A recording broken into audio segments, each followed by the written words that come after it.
Hey, everybody. Welcome to the Green Room for DisrupTV. We've got two great guests, but of course, we have Hannah substituting for our producer, Elle, and of course, Vala, co-founder and of course, co-creator of DisrupTV. So let's go introduce our guests. We do it in reverse order. Let's start with John. Where are you coming in from? What are we talking about today? Hey, guys. It's a pleasure to be back on the show. To be in the same room with Ray and Vala is like just a little weird for me. So I'm an innovation theorist. I look at the implications of technology on and for humanity. Lately, I've been studying the applications of AI and LLMs and how that's changing our world. We're going to talk about what I'm calling the cognitive age. And we're gonna jump back to Gutenberg, and we're also going to talk about Steve Jobs and pull it all together that way. All right. Crossing across centuries. Matt Yanchyshyn, tell us more about where you come in from. What are we talking about today? You pronounced it perfectly. My friends call me Matt Y. I'm coming in from New York City. I work for Amazon Web Services, where I lead AWS Marketplace and partner services. And I'm here today. Thanks, Ray and Vala. I'm really looking forward to this. Talk about cloud marketplaces and the future of cloud marketplaces, where they're heading. Going to be super hot topic. One of them that our friend Chirag Mehta loves, and of course, a really, really hot topic. All right, with that, we're going to kick it off. Hannah, take it to you. We do the count, and of course, we'll see you guys on the other end of the show. All right, 3, 2, 1.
Hello and welcome. Thank you for joining us on DisrupTV. My name is Vala Afshar. I'm the Chief Digital Evangelist at Salesforce and your co-host for the next hour. We welcome you to follow us on X at DisrupTV Show and send Ray, myself, our distinguished guests, your questions live, and we'll do our best to answer them. It's my honor to introduce my co-host, CEO and founder of Constellation Research, Ray Wang. He's the best-selling author of Everybody Wants to Rule the World. I see Ray on TV just about every day. Bloomberg, CNN, Fox Business, Yahoo Finance, every day. I think he's one of the top futurists to follow on X at RWANG0. Welcome, Mr. Wang, to DisrupTV. Hey, thanks a lot. With Vala Afshar, the Chief Digital Evangelist for Salesforce. He's also the author of multiple books, including Boundless, A New Mindset for Unlimited Business Success, and #1 seller on Amazon. Well, executives around the world pay attention to every one of his insightful and inspirational tweets. And when he's not keynoting, speaking, or leading events at Salesforce, you can find him on business TV outlets such as ABC or even Bloomberg, and of course, posting insightful analyses from this show and other insights on ZDNet. But it's not about us. It's about our amazing guests. And of course, who do we have to kick it off today? A really smart dude that just expanded my mind. I spoke with Matt at Dreamforce, and my goodness, I was super impressed. Matt Yanchyshyn, Vice President, AWS Marketplace and Partner Services. The AWS Marketplace enables partners to market and sell their software to AWS customers.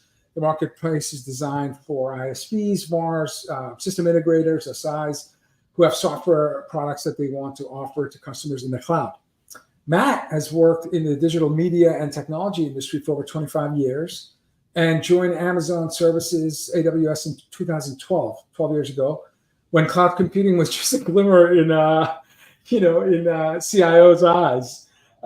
Matt has led multiple AWS service teams and technical sales organizations, including AWS Control Tower, AWS Service Catalog, AWS well architected, and now all engineering for AWS partner organizations.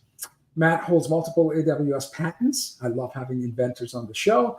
Is an Amazon bar raiser with over 600 some odd interviews, and has had the privilege of leading great teams who have launched dozens of AWS programs, features, and products. Now, before joining AWS, Matt spent a decade at the Associated Press, where he built field offices all around the world and led modernization of efforts for AP's digital media distribution systems. Matt, welcome to DisrupTV, and thank you for spending an afternoon with us.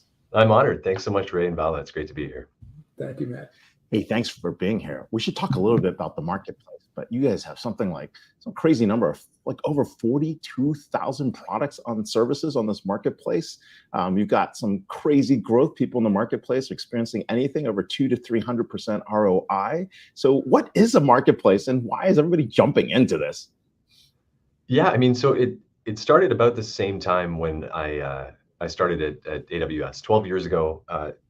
AWS launched the AWS Marketplace, and back then did it start with the press release? Did you work your way backwards, and did it start with the press release? Yeah, absolutely. I mean, all products and features, and in fact, every single day I read a new what we call PR FAQ, press release, and then frequently asked questions. So the PR FAQ for Marketplace was maybe about 13, 14 years ago. The actual Marketplace came out 12 years ago. It was the first cloud marketplace, and this was kind of revolutionary because marketplaces have historically been usually B2C focused. You think of your own app store on your phone, for example, and that's how Marketplace started. It started as, hey, can we map this app store motion to cloud software buying? And it was kind of a revolutionary idea at the time, really early in cloud days, and it was driven by this whole generation of people who are now CIOs and CTOs who grew up with demanding immediate access to software. And we said, hey, can we give them the same thing in the cloud? Can we give them their business applications and everything they need to be successful in a similar way? So that was kind of the genesis of Marketplace 12 years ago. What attracted you to AWS? I mean, you're doing incredible innovative work with AP. You're flying around the globe, delivering news. An exciting job. I remember talking with you over lunch. So it was an incredible opportunity, and you joined this, obviously one of the most innovative companies in the world. So I can understand the brand reverence. And a follow up. Okay, over the last 12 years, talk about some key innovations that you've seen, that you've been a part of, that continues to excite you.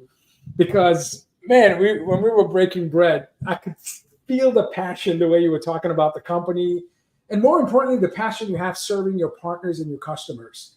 So what's this gravitational pull that keeps you not only grounded, but excited over the last 12 years? Yeah, I mean, the origin story, how I joined AWS back in the day is actually kind of interesting. Yeah, I had this great gig at the Associated Press. Yeah. I traveled and worked all over the world. I went to like 60 countries for work, and it was a mix of sort of conflict zones and sports events, and I was really helping them move from satellites, scrambling up rooftops, working with satellite dishes to modern internet delivery. And I like this story because, there's sort of a joke that a lot of even big companies' cloud usage started with taxi receipts, people putting their AWS invoice on taxi receipts kind of under the covers. And that's literally how we started using it at the Associated Press. So at the time, we were moving a lot of systems to the cloud. We were using Verizon Media Cloud, if you remember that. And we had our own data centers, kind of a classic story.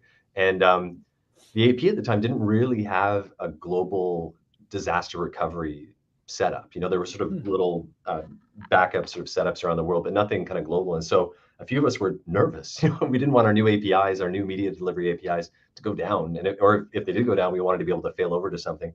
And so I literally used this book of taxi receipts that I got in Nigeria in a Lagos market to expense taxi rides in Africa that was actually being used to pay for AWS on my personal account, because we needed a backup and we had to get kind of scrappy.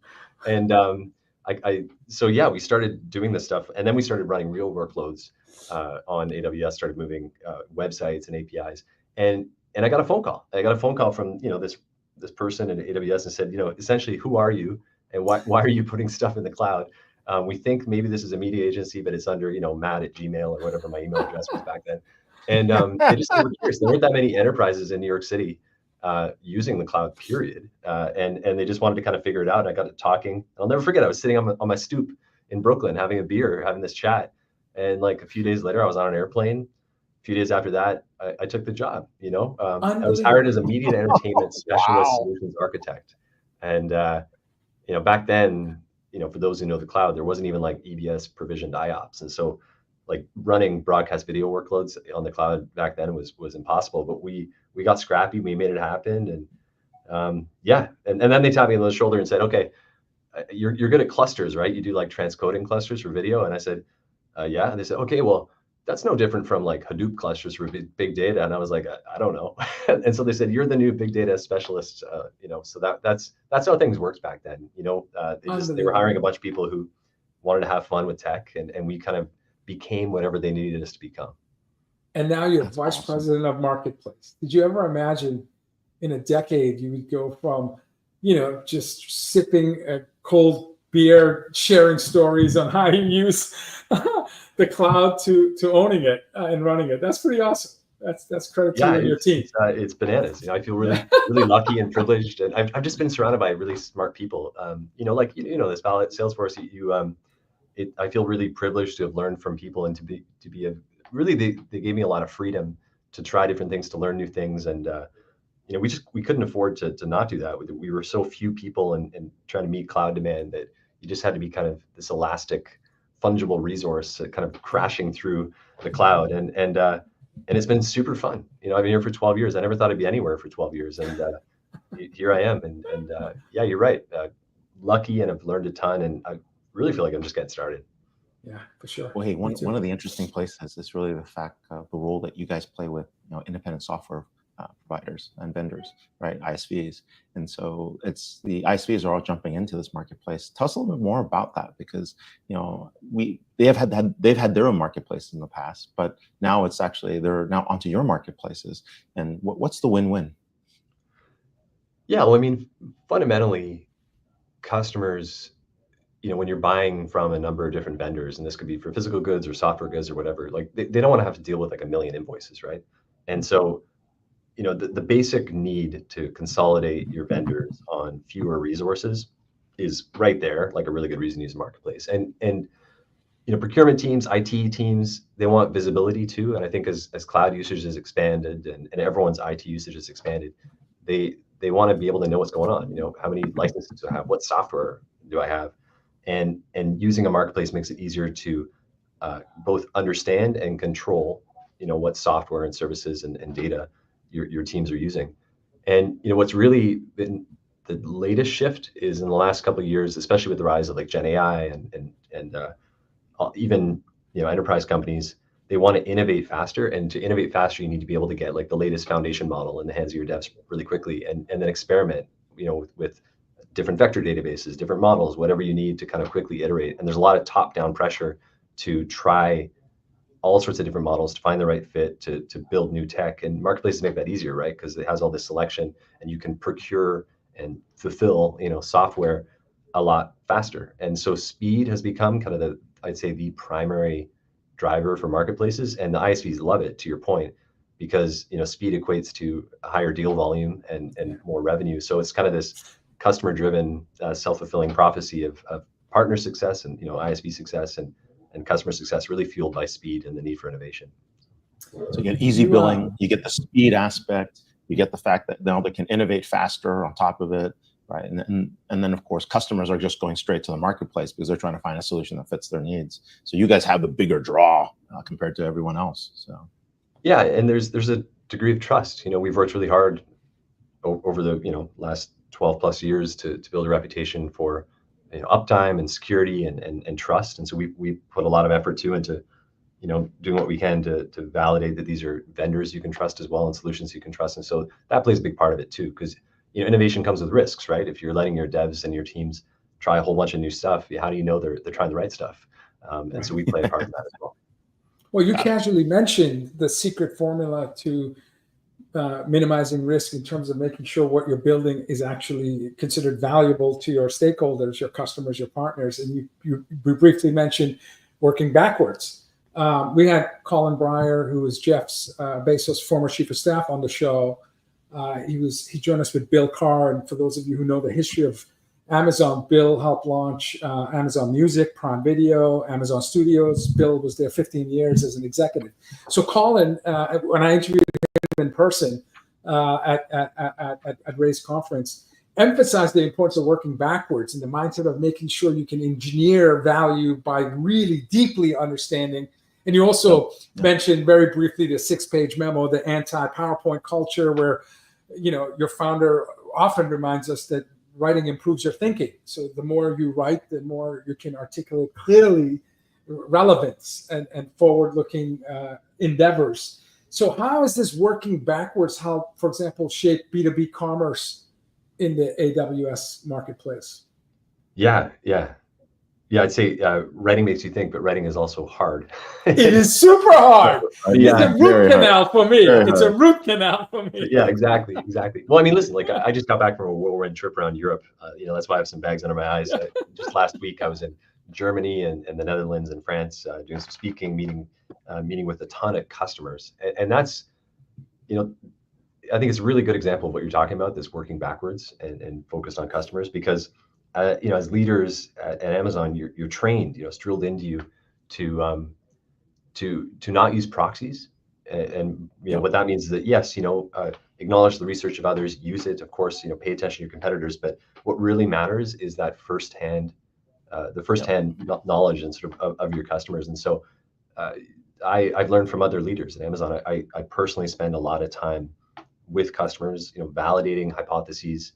You read those PR FAQs, you go through the data, but you can't just rely on that. You have to go directly to the customer, hear from them, and really validate that what you're doing is the right thing. And that's exactly what I was doing. We have this hypothesis that we want to put a lot more effort into reducing procurement friction, because there's a whole new kind of wave of customers coming online because they're buying like Salesforce, for example, in the marketplace. And again, people would have called me crazy if I said even 2 years ago that customers would buy like their ITSM or their CRM or like SAP from a marketplace. And now it's happening all the time. Sure. And it's introducing a whole new set of challenges. So I'm going to see the customers and working backwards from these new types of business application enterprise buyers. I mean, there's like a new cohort, and working backwards, like, hey, what's a pain? Like, what do you need your invoice to look like? How do you need your tax treatment?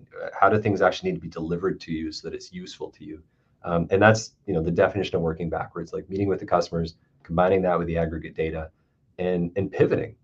I think that when you work backwards properly, you have to be also nimble, because when you learn things, you can't be stuck in your ways. You have to be able to experiment and kind of pivot a roadmap. And I think with that, Ray, you were talking about PRFAQs. One thing that's interesting is often you set out to do something and you end up delivering something really different through that working backwards process. So, that's certainly happened to me a few times, where I set out to build a whole new product and ended up delivering something completely different, or pivoting a product that exists to a different use case. And we're doing that all the time with Marketplace. Is that like the culture of Amazon, like learning by first principle versus learning by analogy? It seems like you guys burn a lot of calories getting to the grounded truth.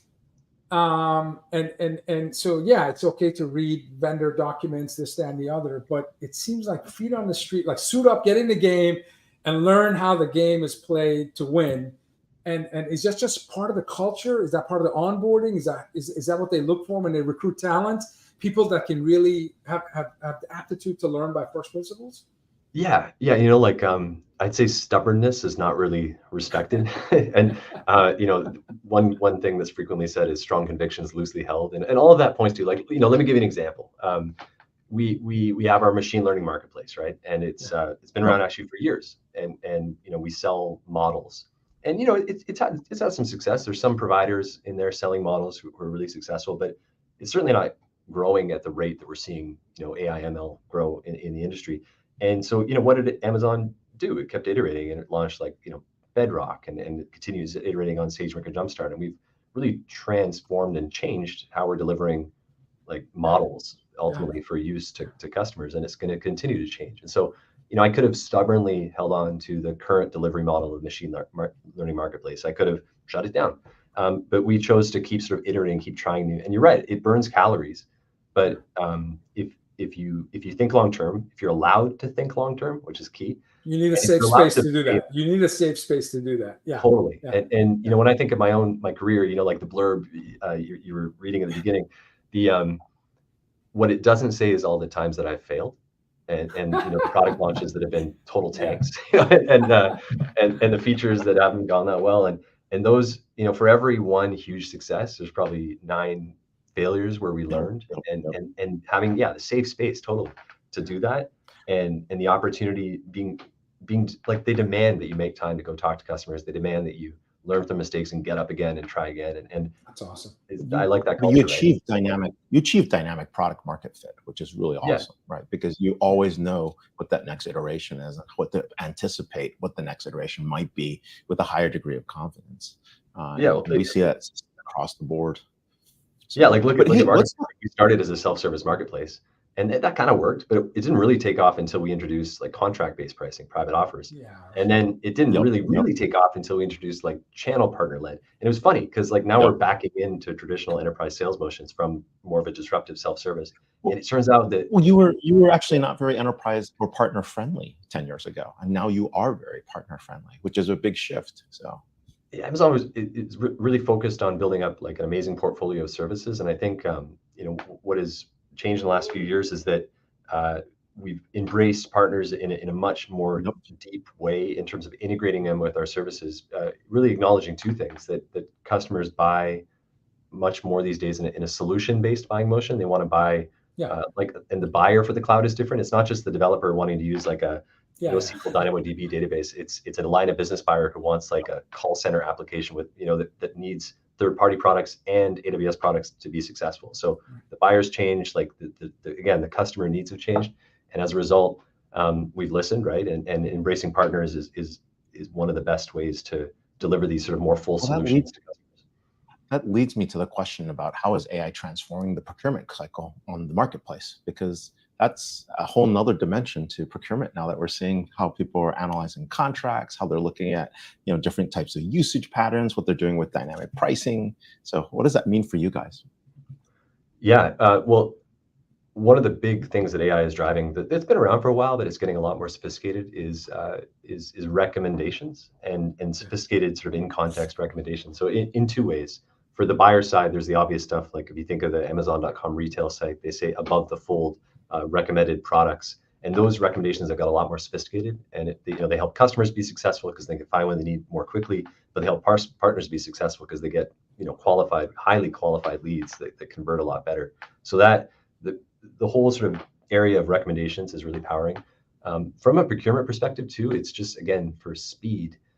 Like for example, we use Bedrock and we use AI to auto validate all new listings and listing updates as they come in. So what that means is like you're a SaaS provider and you go to list a new product, and we actually use sort of models to see, first of all, does it do what it says in the box? Like, are you exaggerating what your product does? And we will flag it if we think you are.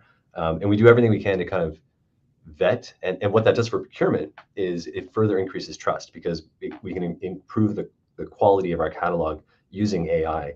So you can't sort of claim to sell something that you claim does one thing and it does another. So again, that helps procurement officers because they have a higher degree of trust that they're getting quality products when they're procuring. So both sort of on the operations side, on the procurement side, on the recommendation side. And yeah, I think the next frontier is exactly what you just said. You know, getting into contract management, contract negotiations, things around sort of risk evaluation. We have like a standard contract that people add addendums to, for example. And imagine a world where you could use generative AI to flag inconsistencies between the addendums. You know, big enterprise contracts have a ton of them, or things, you know, that may expose you to risk. That's a huge area. And think of all the time that lawyers are spending on that today. You know, that they could spend on higher value tasks, right? So I think you're spot on that contract is kind of one of the next frontiers for AI in procurement. I want our readers to continue to follow you're a forward-looking executive. So, you know, our viewers connect, if it's okay with you, connect with, you know, Matt on LinkedIn, learn about this innovation that's happening in the marketplace. And you may not consider yourself futurist. I don't think I've ever heard you, you know, talk about being a futurist, but you are a forward-looking executive. So I'm going to ask you to take us on a journey. Take us on a journey of what's the future of cloud marketplace. What's the future of a frictionless procurement process powered by AI?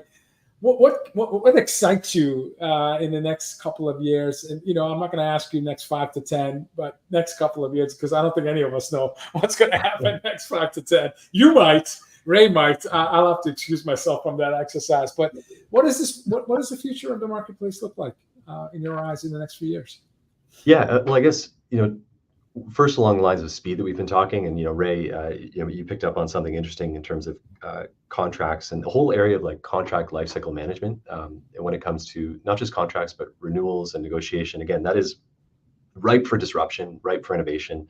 And when I think of like the whole end-to-end procurement lifecycle from sort of discovery all the way through post-procurement configuration, it's still relatively long. Like we've managed to shrink it through cloud marketplaces and other innovations from months to maybe sort of weeks or days, but it needs to get down to hours. And I think when I get really excited is, think like a typical company, like a typical SMB company, they buy their pencils and their software from maybe a distribution partner or a reseller. And, today that reseller kind of needs to literally pick up the phone and call the ISV and get the ISV authorization to resell their product, and then pick up the phone and call the customer and have a. But it all starts with the facts. It all starts with the facts. Yeah, exactly. A fax or like a person on a bike with a piece of paper. Yeah. And I mean, it's still like that. Where I get excited is, now there's like APIs. Like an ISV can auto authorize a reseller for resale authorization. That's one less phone call. And then, imagine if you had like automated redlining and risk identification. So the contract lifecycle management totally shrinks. And imagine if that discovery process totally fueled by generative AI and automated recommendations, and you're getting this flow of qualified leads. Imagine if the discovery process also for cloud marketplaces was everywhere. Today people are coming to these sort of monolithic cloud marketplaces. But what if we met customers where they were with marketplace procurement experiences on different ISV websites, on different cloud marketplaces, on different industry catalogs? I expect to see a federation and a distribution of marketplace functionalities everywhere and meeting customers where they are. And then I expect the subsequent steps around procurement to be further dramatically shrunk by AI and process innovation. And I think the last piece I'll add is procurement doesn't stop at purchase. A huge amount of stuff that people buy or try sits on the shelf. And anyone who works in IT will know this. Like it's bananas, the numbers. The number of software that people buy that they never use, or they use once and then they don't use it again because it's not configured properly. So I think we're going to see a lot of innovation in post-procurement configuration and making things useful. So that we have a higher retention rate, a higher renewal rate, a higher just like happy customer using your software. So, and that's hard. Like when you buy something, how do you automatically set it up and personalize it for that customer so that it's ready for use and pre-integrated with a bunch of different tools, different services? So we're putting a lot of effort there, and I expect that'll be AI driven. That's going to be really kind of an innovative space. And once we shorten that and make those products useful, that's when the customer is really happy, because not only can they buy quickly, but the thing that they bought is just so much more useful. And so for me, that's a huge part of the future. We totally automate that end to end, and suddenly, procurement is hours or minutes.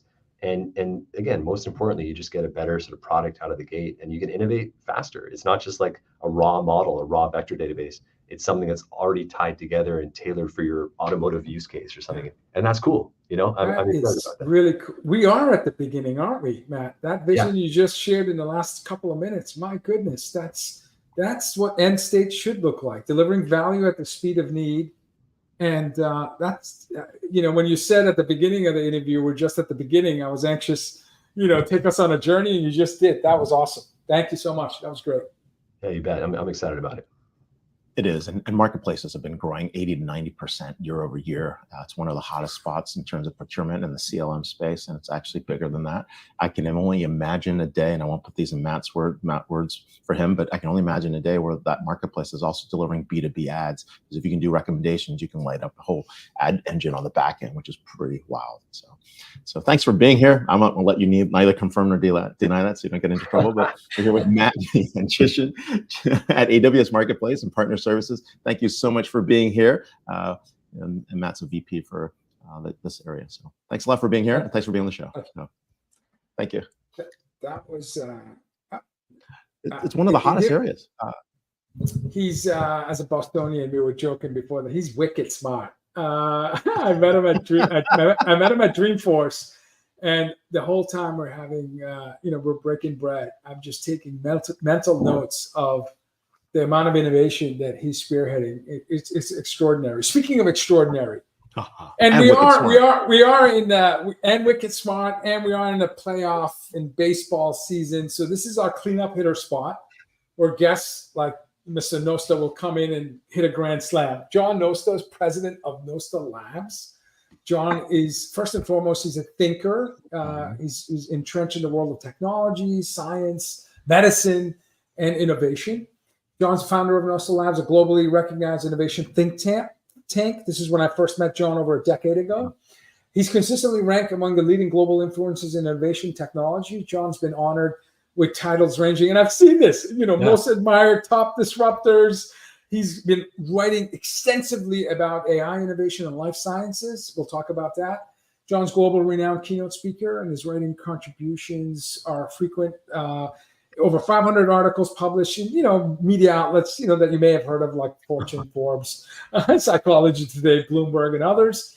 He's published several AI-related perspectives and frameworks that are now frequently cited in academic research. John, prior to running a think tank, has held various positions like Chief Strategy Officer, Unit President, Chief Creative Officer at organizations like Ogilvy Common Health. He's a great follow on X, and I don't often say that. So when I say great follow means I'm following them. At John Nosta, great early adopter, John Nosta, N-O-S-T-A. Welcome back, John. Thank you, guys. What a pleasure to be here. Pleasure is all You know ours. what we should do? We should just talk about Matt's talk. Matt is brilliant. Whoa, that last half hour blew me away. It's fascinating.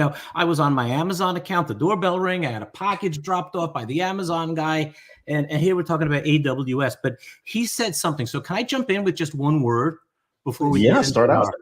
Speed, right? I mean, that's the word of the day.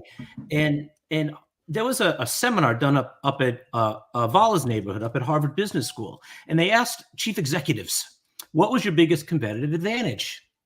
And you know what they said? Speed.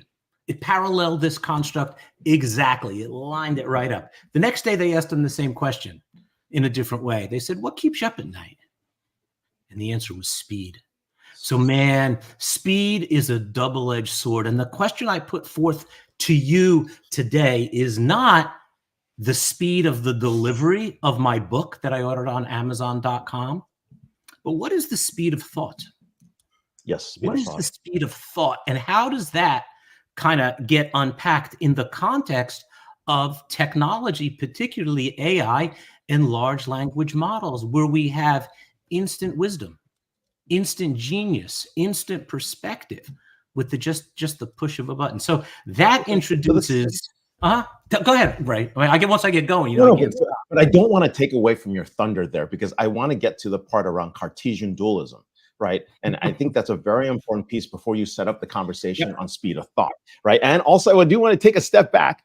So, and I've been saying this for years. There was no fourth industrial revolution. What are these people talking about? It was really just the internet age with a little, we've got little hindsight and some demarcation of time, right? Those were just vestiges of the internet age, right? I would argue there was no fourth industrial revolution. It was just something made up for the World Economic Forum. Okay. But we are now in the next revolution, and I would agree with you there, right? Whether it's 4 or 5 or whatever we are, because what we were seeing was just derivatives of the internet age, and now something is bigger than that, which is really this AI wave that we're in. But and they were overlapping for a little bit. Just the counterpoint to that, because John early last year, talked about, there was, wrote a piece about fourth industrial revolution. And in the article, if I recall, there was obviously the combinatorial effect of AI, Internet of Things, robotics, blockchain, biotechnology, even quantum computing.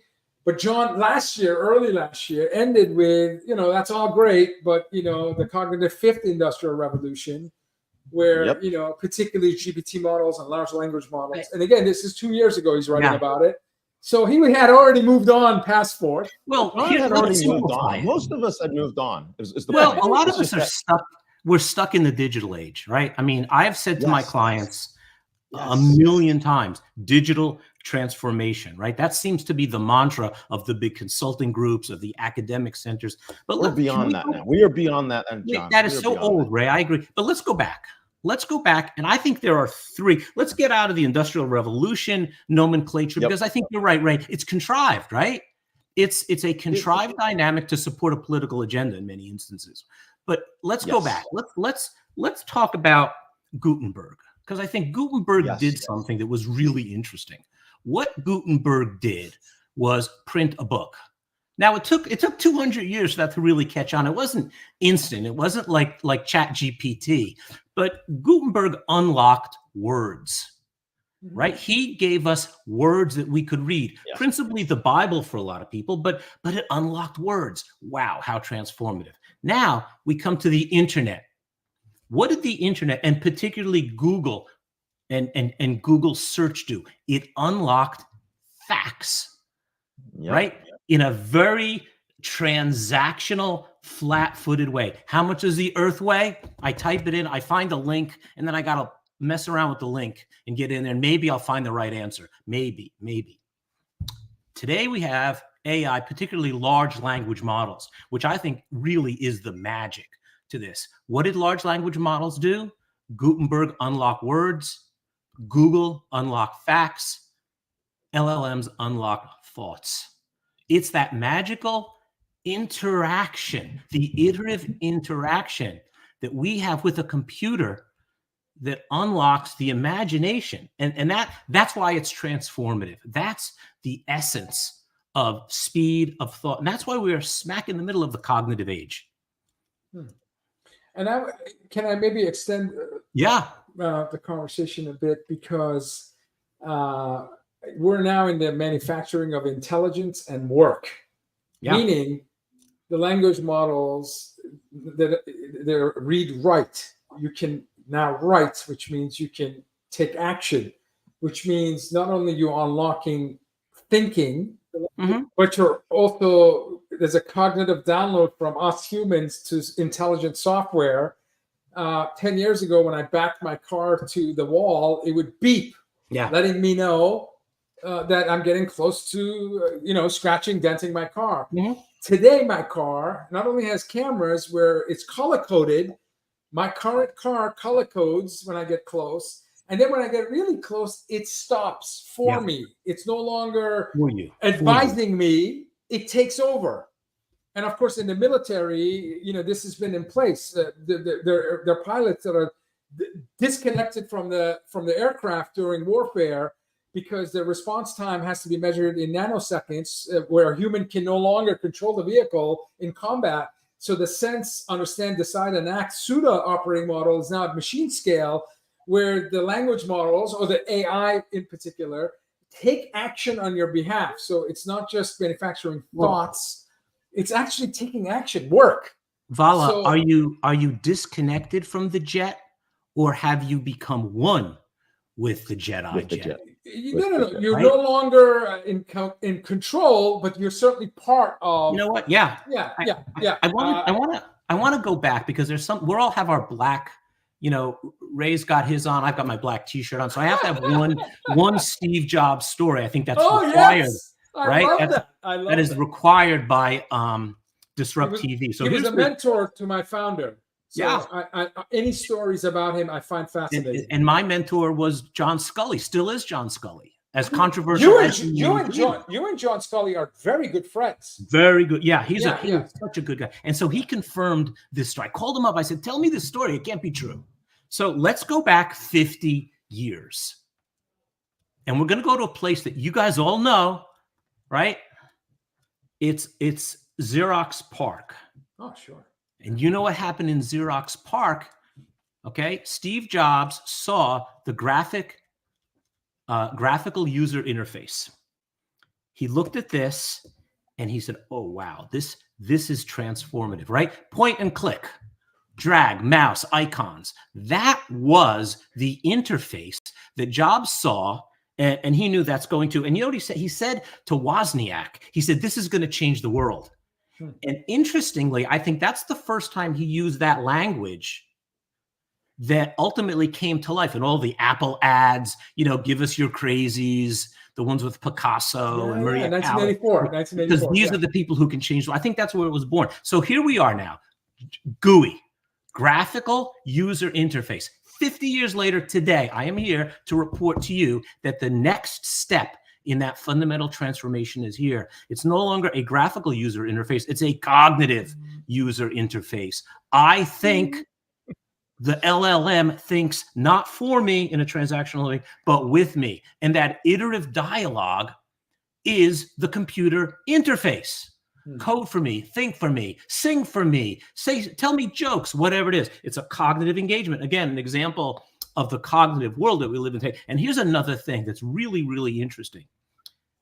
It's not that these are smart models, but these models make us smart. And that's a very, very important observation. That iterative dynamic is tuned to my brain's creative frequency.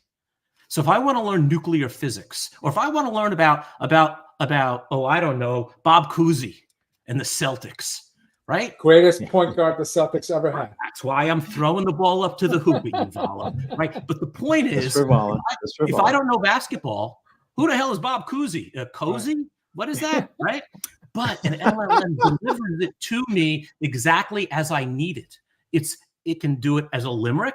It can do it in a funny way. It can do it hardcore basketball kind of stuff. So the point is, it's the LLM that's tuned to our brain's creative frequency that is so powerful here. Now, here's the other side to that. And you guys can shut me up if you want. Our brains are lonely. Our brains are lonely, man. Okay? Oh, yeah. Now, here's the point.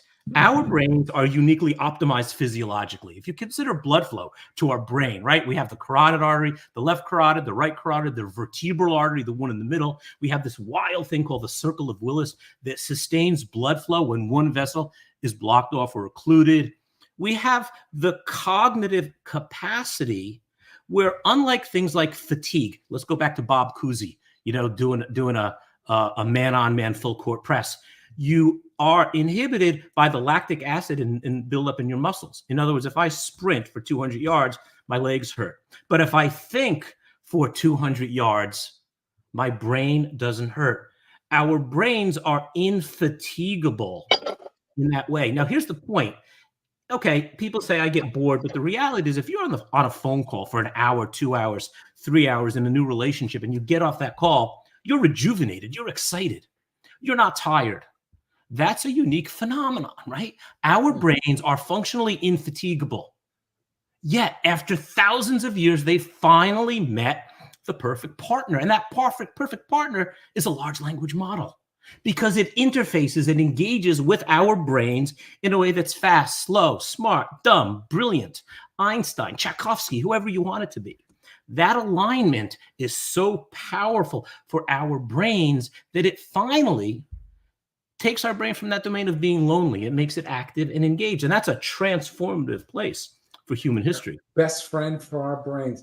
To add a little bit of context. It's your BFF, right? It's your best friend ever. Because it knows collectively more about you than any system in the world. Right. These are BFF LLMs. If you can talk about an LLM, if you can get out of the privacy issue, right? Let's say we have a private LLM. If we can get beyond the memory issue, let's say we have expanded memory, and I can save all of my conversations, all of my emails, all of me. What happens? This becomes my best friend because it knows everything about me. It's going to tell me what I want for dinner, where I want to go on vacation. It's going to make suggestions to me that are extraordinary. Now, here's the interesting thing. It lives forever. It touches the face of immortality because my grandchildren can interrogate that LLM when I'm gone. Right. And it could say, so great-great-grandpa. So the basis of where the holodecks gain the memory of previous individuals actually starts here. That's the fundamental piece. That's right but there. I want to know what is you have a spectrum between reflection and conversation. What's in between? There's a lot in between there in that rehearsal space that you're talking about. There's So I want to make sure I understand that. When I think about that when I'm writing, I'm like, so much of the writing is reflexive in nature. I'm responding to something. it's not reflective in nature. It doesn't go deep. It doesn't require the introspective and research. And so again, reflexive versus reflective. So your question, Ray, was what? Reflective? Was that your question? No, it's a little bit different. John wrote something about reflection and conversation. Yeah. Right. Okay. And really Reflection talking about how you okay. have introspection, you're thinking about it, and then how you're vocalizing it and broadcasting. Okay. Right. Okay. And what I was trying to understand was what is that middle ground between that? Because it sounds like there's multiple things that we're doing inside our head. And the LLMs are going to learn from even the process of how we think or come to a conclusion or how we arrive to whatever makes us say what we say. Well, let's kind of maybe simplify that. Everybody has a little voice in their head, right? It's how we, right? And again, there's the pathological voice and there's the friendly voice, right? There's that idea of when I write, right? I think in my head and I almost speak and I type it, right? But the thing first happens in my head, right? It's been said that as you think, so you act, as you act, so you become. Thought is the genesis. That's why it's so important. When you want a package from Amazon, right? What's the first thing you do? You don't push the button. You don't hit one click. You think about the package. You think about the need. So this internal monologue is at the cornerstone of human cognitive function of thinking, right? It's that voice in my head. You rehearse. You say, well, what am I going to say to my wife when I get home and I'm late and I forgot to get those flowers for our anniversary, whatever it may be. But what we're seeing now is the emergence of a new dynamic mediated by the iterative response of a large language model, and that's the internal dialogue. It's that new space because now I have intimate, personal, cognitive relationships, to use Vala's term, with my BBF or my BFF, whatever the letters are. So I think we're shifting that, right? We're shifting into this internal monologue because the nature of our relationship with AI is becoming personal. And that, I mean, I think that's just sort of a very, very fascinating shift in the way we operate. You've talked about the cognitive age and you've talked about language models. I just want to quickly just recap you recently wrote, what makes this shift so revolutionary is that iterative nature of large language models. These systems are not static repositories of knowledge. They're dynamic, they're adaptive, and they're finely tuned to our individual cognitive styles. They don't just provide information, they engage with us, offering tailored interactions that feel personal and relevant. This new cognitive operating system, and you tagged it specifically, is transformative, allowing us to absorb knowledge faster and more deeply, freeing us to focus on the creative and strategic aspects of our endeavors. So that's the context of language models and the entrance of this cognitive age. You work with disruptive investors and communities like ARK Invest. You follow Elon Musk, Neuralink, and all the activities that are happening from the fastest growing, most innovative companies in the world, and you advise CEOs. So my question to you, what is the cognitive age? Can you add a little bit more to it? And how can businesses prepare for this revolution that, no matter how you feel about it, this is like Clay Christensen, Innovator's Dilemma. He said, you may hate gravity, but gravity doesn't care. Add AI, LLMs into that substitution for gravity. It's coming. It's here. It's electricity for the 21st century. So how do you prepare for this? It comes back to the very first word of our discussion, and that is speed. Now, we used to do something called 10-year planning. Some of us have even done 5-year planning. Those are no longer valid business constructs from my perspective. Doesn't matter. You cannot predict what happens 5 years from now. But you're not saying stop long-term thinking. Long-term thinking is the... It's just the definition of long is no longer 10. Yes, exactly. Now, there's a couple of real quick things here, right? One is that the nature of exponential change is such that the early part of that transformation is below linear growth. And that flips everybody out. Why? Because we live on a linear world, right? I want to know that I can get 10% in my IRA year on year. My boss tells me, he says, I want 8% growth year on year for the next 3 years. That's linear. We live in a linear world. It's very, very comforting. Wall Street loves linear. But when you have exponential, you don't know how to manage the x-axis, right? When's that going to happen?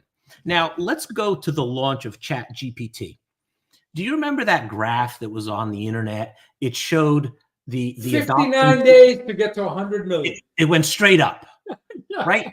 It wasn't a curve. Yeah. It wasn't a curve. It was straight up. Now, those of you who study math, if you have 0 in the denominator, x over 0 is either the equation blows up, right? Or it's infinity.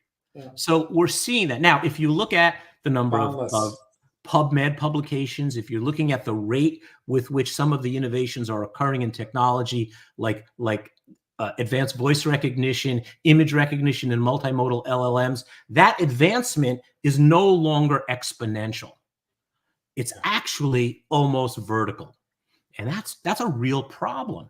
Now, Kathy Wood and I have talked about this, and she said it's super exponential growth. So we talk to our clients and we say, well, linear is not right. And then we try to convince them that it's exponential growth. And then we come to say it's no longer exponential growth.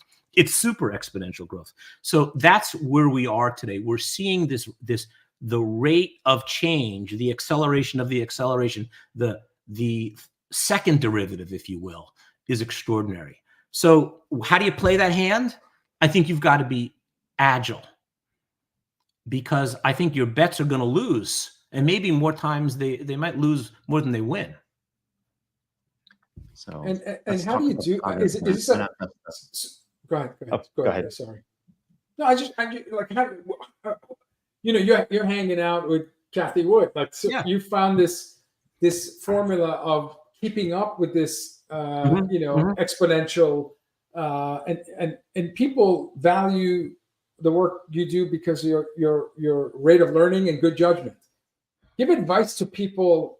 How do they keep up? How do they keep up? Like, you know what it is? I think that probably the most important issue is to create what I call an experiential construct. Now, the first rule is that culture squashes innovation. So if you want to be innovative, it doesn't only come from the CEO standing up on a podium doing a quarterly town hall who says we need to be innovative. That's nice, but it gets nowhere. So what people need to do is explore the nature of this transformation and step into the digital age. Everyone should be using a large language model. They should be using it to learn, and they should use it to play. Now, that's part of the equation, because the marketplace necessitates continuous learning.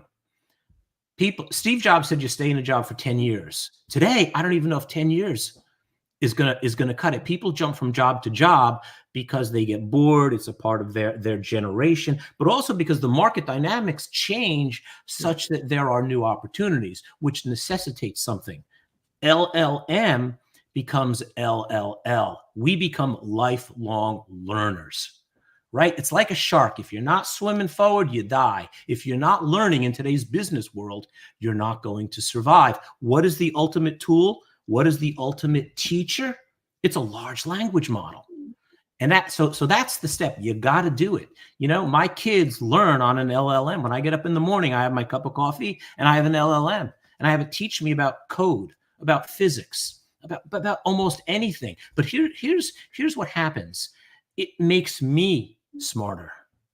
It helps me learn. It changes the way I think, because I have this firsthand opportunity to have a conversation with a genius every day.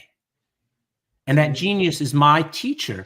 It's my favorite teacher in school. We all had a favorite teacher, right? Because he or she connected with you. She got me. Yeah. John, what I love about this is basically we're doing a couple of things, right? We're actually preserving the human knowledge for posterity. We're also actually getting closer to a singularity, because we can actually recreate what those interactions were in the thought processes, because we can simulate what that individual might be, right? Kind of like when you walk into holodeck and you could actually go back in time, right? Exactly. And the third thing that's actually really different here is the fact that AI is the new UX.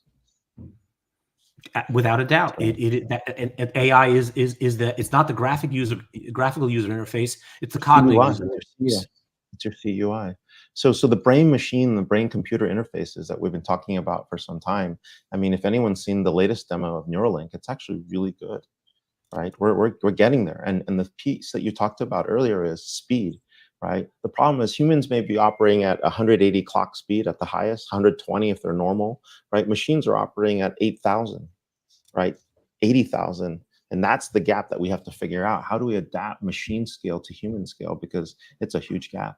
We concede defeat, Ray. Yeah, and Musk Thanks. says, every 6 months, it's an order of magnitude improvement in this space. You know So what? in a course of a year, that's 100 times faster, smarter, better. People have talked about the multiverse, right? Yeah. What we're seeing with Elon Musk and neural implants is the cognitive multiverse. If you watch the guy in the interview, he's talking to the reporter and playing chess at the same time. That is the essence of the cognitive multiverse. But here's the takeaway, and I'll shut up, okay? I don't believe that we're going to beat the machine in a game of cognition. I just don't see it, right? What's left? What's left? Well, this is your manifesto. What's left? You have a cognitive manifesto with 10 elements. We could spend another hour on it. But can you just take one piece of that and tell us how do we do this? Because we have to recognize that in the human domain, we live in two large spheres, IQ and EQ. And the IQ battle with respect to AI and LLMs is lost. It's not subsuming our human cognition, it's enhancing it. But what we have is our empathy. When we look at great spiritual books, when we look at philosophical books, what do they tell us? They don't tell us to work hard and be smart. They tell us to love each other as our neighbor. They tell us that thou art that. So the ability for the neuroplasticity of humanity to become more empathetic and to see the cognitive domain into one of EQ, I think is an extraordinary opportunity. Sun Tzu, Art of War, the wise warrior avoids the battle. Avoid the IQ battle and lean into the EQ battle. Maybe even the LQ battle, the love quotient. Learn to love what you do, who you are, and who you serve.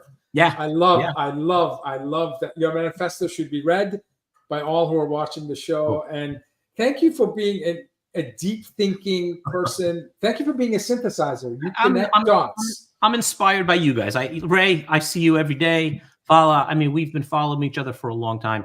It is, we are our own sort of large language model, our neural net. And it's that kind of network, and it's that thinking that is so cool. You two are large. I'm a tiny language model, just trying to keep my head above water. So.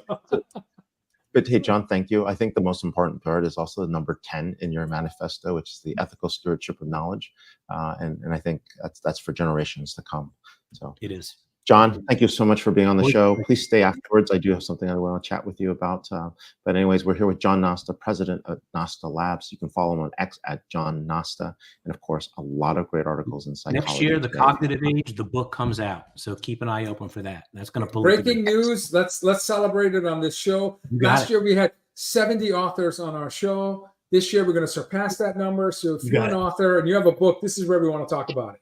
Thank you. Congratulations, John. My pleasure. Thank you. Hey, thanks for being here. I'll talk to you in the green room.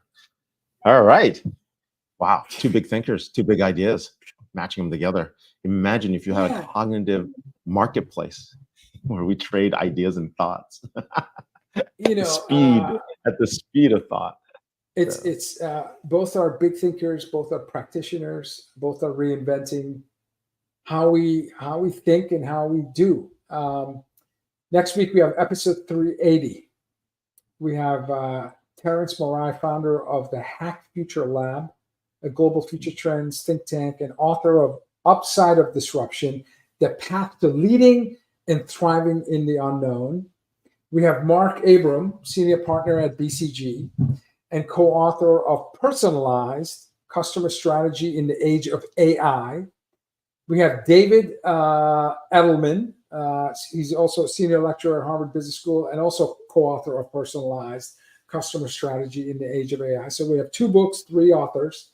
And we have one of my favorite guests, I know one of your favorite guests, John Reed, who's the co-founder at Diginomica. And John always brings a perspective that's animated and relevant and deeply intelligent. So buckle your seatbelts, get your popcorn ready for next week's episode 380, which also is a little milestone for us. We're creeping up to episode 400. Ray, your closing remarks. Oh, yeah, we're going to see evolution of marketplaces. These marketplaces are not only just going to evolve for apps, it's also going to be for data. We imagine data collectives will merge in these marketplaces. So if, Matt's listening out there, we think that people are going to share data across industry value chains, and there's going to be a need for that. I love what John's talking about, because we are moving closer to this. This cognitive age is very, very different. And I think he's one of the early thought leaders in the space. And we're definitely going to see more about how this is going to evolve. And it's groundbreaking, and it's also life-changing. I think folks don't understand that this is going to dictate how we actually operate. And actually, in a systems view, we're going to move from what we've talked a lot about, and this is what my friend Ari Kayumi talks about a lot, which is really moving from, persuasive technologies to consensual to mindful technologies. And that's also part of that broader cognitive shift. So back to you, Vala. What a time to be a technologist. And if you can keep up with the speed of, and maybe even more velocity, because it's both speed and direction of innovation, this is a place where you can serve as a trusted advisor and have that shared success ethos so that you can help people that matter to you make better, more informed decisions in terms of how to cope with all of this. It's a tidal wave of newness, and you really have to be able to challenge dominant logic in order to be able to maintain that rate of learning and good judgment. Things are happening really fast in many directions. So you need to that LLL, I love that, lifelong learning. Use language models, use LLMs to maintain LLL. I like that from John.